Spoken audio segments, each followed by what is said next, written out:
السلام عليكم. السلام عليكم ورحمة الله تعالى وبركاته. أتمنى أنكم بخير وبصحة جيدة. مرحبا بكم. Essayez de partager, s'il vous plaît, ce live qui va être très très court. On va parler des relations entre la France et l'Algérie. Euh, Ramadan Moubarak, c'est le deuxième jour du Ramadan en France, le premier jour en Algérie. Donc on a une pensée toute particulière pour nos compatriotes qui habitent la mère patrie, Jazel Habiba. Voilà, donc rapidement, il y a eu beaucoup de choses qui se sont dites, Yanni, sur les relations entre la France et l'Algérie, suite à la visite du ministre Nunez, ministre de l'Intérieur, une visite qui s'est plutôt bien passée. En tout cas, moi, j'ai pas d'écho précis de cette visite. Il y a les manèges. J'ai pas je peux pas dire que j'ai des informations de première main. On a lu les déclarations que tout le monde a lues, je pense, dans la presse.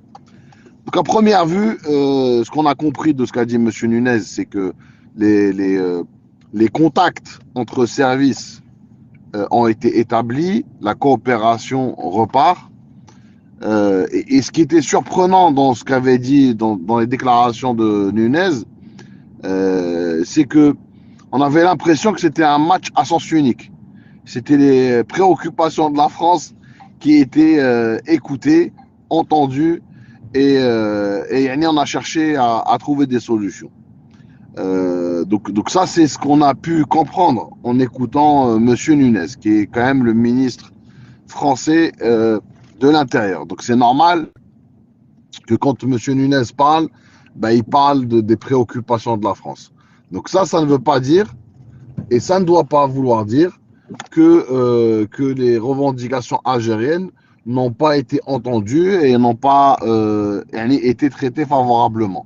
Parce qu'on reste des Algériens, on sait comment fonctionne le système algérien. Je ne vais pas parler de régime, je parle plutôt d'un gouvernement algérien. Et moi, personnellement, je n'ai pas la faiblesse de croire un seul instant que l'Algérie a pu accepter de redémarrer tous ces mécanismes de contact. Et on peut s'en réjouir d'ailleurs. C'est bien que la France et l'Algérie entretiennent des relations de sécurité à haut niveau, hein, pour plusieurs raisons. Même si vous n'êtes pas français, je parle pour les Algériens qui vivent en France. On vit quand même en France, donc c'est bien que la France soit en sécurité. On ne peut pas être contre la sécurité de la France. Et si cette sécurité passe par des relations approfondies avec l'Algérie, on ne peut que s'en réjouir. Hein. On ne peut pas cracher dans la soupe. Il faut être un minimum reconnaissant. Même s'il n'y a pas des relations qui sont au niveau des attentes, parce que quand on regarde la relation France-Algérie, c'est du gâchis. Franchement, c'est du gâchis. Quand on voit le nombre la densité des relations humaines, quand vous voyez tout ce qui lie la France et l'Algérie, vous voyez le niveau de la relation au niveau économique, politique, etc. C'est pas au niveau attendu, franchement. Voilà. Ça c'est un fait. Et pour ceux qui vivent, pour les Algériens qui vivent en France, qu'ils soient algériens tout court ou franco-algériens, je pense que tout le monde verrait d'un bon œil que les relations s'améliorent. Bon, ça c'est un souhait, parce que les gens, on ne peut pas souhaiter des choses mauvaises pour personne. Mais après, il y a une réalité politique. Il y a une réalité politique qui ne plaide pas en faveur de la France, hein, de la France de Macron. Donc il y a eu des décisions un peu hâtives, malheureuse, donc notamment sur le dossier du Sahara occidental. Il y a un emballement médiatique et un racisme à peine voilé contre les Algériens. Donc, quand on vous ouvrez n'importe quelle chaîne d'information, les Algériens sont rhabillés, ils sont rhabillés pour l'hiver. Hein. Il y a des Algériens par-ci, Algériens par-là, etc. Et on a même des fois l'impression que l'ensemble, que les problèmes de la France se résument à la présence des Algériens.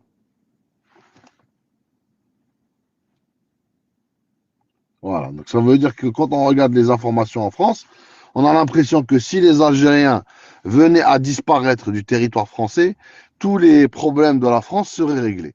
Donc on en est là, il faut voir. C'est surtout CNews, je ne vais pas faire de la publicité à ces chaînes. Je ne sais pas si c'est des journalistes.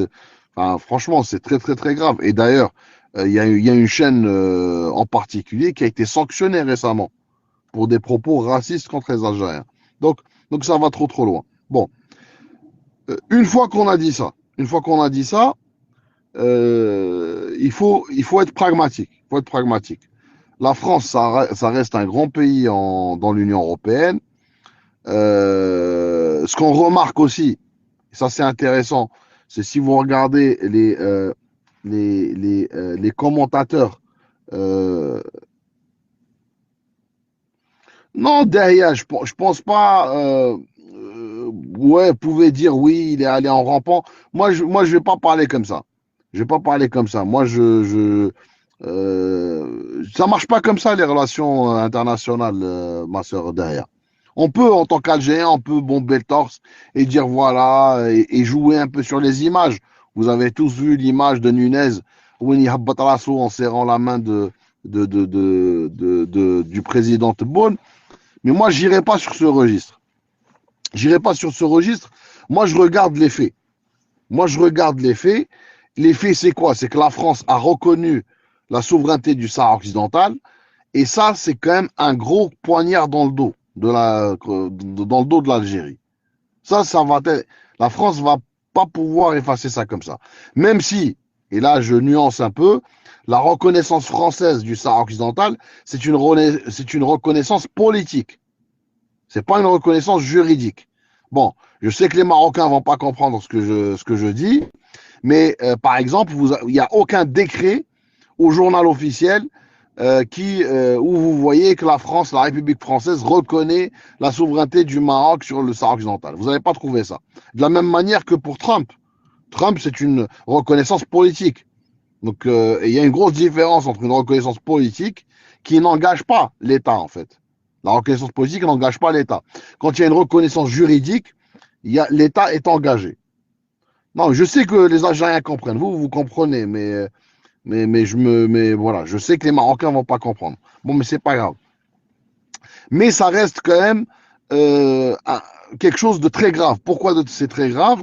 Parce que le Sahara occidental, en plus d'être une cause juste de décolonisation, ça touche à notre sécurité intérieure, d'une manière ou d'une autre.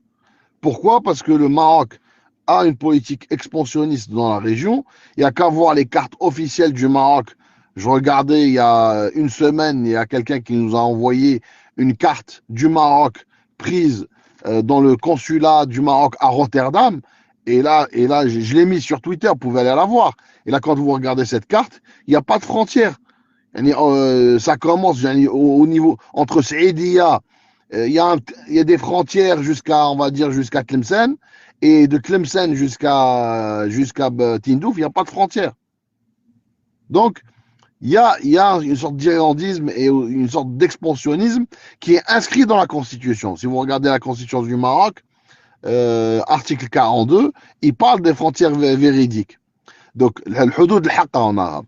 Donc, même si, effectivement, le Maroc a reconnu les frontières actuelles de l'Algérie, il y a des accords de 72 qui ont été enregistrés à l'ONU le 30 juillet 2002. Donc ça, c'est une réponse à certains Marocains je leur souhaite un prompt rétablissement, qui racontent tout et n'importe quoi, qui disent beaucoup de conneries, qui lient le traité sur le tracé de frontière avec l'accord économique sur Rajbilet. C'est du tout et du n'importe quoi. Les frontières avec les cartes, la convention de tracé des frontières de 72, du 15 juin 72, plus les plans les cartes annexes, tout a été enregistré à l'ONU le 30 juillet 2002. Et j'ai mis la pièce sur mes comptes, vous pouvez aller la voir. Il y a le numéro d'enregistrement, il y a la signature du Maroc et de l'Algérie. Donc le dossier des frontières, normalement, d'un point de vue légal, il est clos. Et toutes les conneries que vous pouvez entendre sur les réseaux sociaux, c'est que des discours pour calmer un peu la populace au Maroc. Bon. Si on revient sur la relation entre la France et l'Algérie, moi, ma préconisation, c'est le pragmatisme. On a une communauté, algérienne en France qui est nombreuse. On a des intérêts en Europe. La France peut être un frein pour réaliser ses intérêts. Donc moi, personnellement, si on me demandait mon avis, moi, je chercherais le compromis. Je chercherai le compromis. Il y a des choses qu'on doit chercher, typiquement le soutien de la France au MAC, même si c'est un soutien discret, je suis désolé, permettre la déclaration de l'État fictif de Kabylie à partir de la France, ça c'est un acte inacceptable. Personne ne peut accepter. Avoir des pseudo-opposants qui insultent l'Algérie matin, midi et soir, et là je dis insulter l'Algérie. Moi, j'ai aucun problème avec un opposant. Moi-même, je ne suis pas tout le temps d'accord avec Tebboune. Et je l'ai montré par le passé. Et je me suis fait attaquer parce que j'attaquais certaines politiques du président Tebboune. D'accord? Notamment sur la gestion du dossier des Marocains en Algérie. D'accord? Et tout le monde est témoin. Moi, je ne suis pas un bni oui, quelqu'un qui applaudit bêtement à ce que fait Tebboune. D'accord? Moi, je suis pas un IHA version algérienne. Je dis pas vive Tebboune ou vive Chengriha. Moi, je dis vive l'Algérie et vive le peuple algérien. Quand le président Tebboune fait des choses qui nous paraissent en ligne avec les intérêts du peuple algérien, on applaudit des deux mains. Quand on voit, par exemple, qu'il y a 1 million de Marocains illégaux et que l'État algérien ne fait rien pour les expulser, on le dit. Et on dit que c'est une sorte de trahison contre l'Algérie. Voilà, donc il n'y a pas de problème. Donc nous, on n'est pas des... voilà. Donc, par contre, quand je parlais des opposants, il y a un opposant dont je ne vais pas citer le nom, où il fait des lives, où il fait consenser le Maroc, bon, ça c'est son droit, mais qui raconte n'importe quoi sur l'Algérie. Et dans ses lives, il met des crânes. C'est quoi le rapport? Pourquoi tu mets des crânes dans tes lives? Les crânes, tu symbolises les chouhada algériens. On peut comprendre que tu aies des problèmes avec Tebboune ou avec je sais pas qui. Même si tous ces gens-là ne t'ont rien fait. Mais معليش, tu as le droit de dire ce que tu veux. Mais aller mettre ta main dans la main de l'ennemi de l'Algérie et du peuple algérien et de la nation algérienne et mettre aussi des crânes de martyrs dans tes lives et tu dis que tu es opposant, là tu n'es pas opposant. Là tu deviens un ennemi du peuple algérien. C'est un ennemi du peuple algérien. Je suis désolé. Adamakan. Moi, j'ai rien contre l'opposition. Vous avez le droit de dire ce que vous voulez. Et je vous dis, moi, sur certains points, je suis un opposant à M. Tebboune. Sur certains points. Mais toucher au symbole de la nation, toucher à la mémoire de nos martyrs, toucher à notre histoire, ça, je suis désolé. C'est la même chose que l'autre avec Walid Kabir. Il se dit algérien, etc., et que opposant. Et qu'est-ce qu'il raconte dans ses lives? Il dit voilà tout le trois wilayas. Il parle du Sahara oriental, Sahara Sharqiya. Il dit qu'on doit restituer Bchar Tindouf au Maroc, comme si que ces territoires ont un jour appartenu au Maroc. Et c'est quelqu'un qui se dit opposant. Là, c'est pas de l'opposition, ça c'est de la trahison.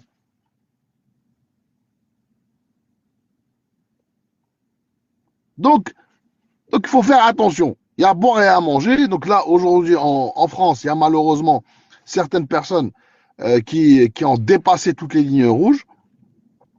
Et je pense que les autorités françaises, il y a aussi comment il s'appelle, le ministre Bouchouerb,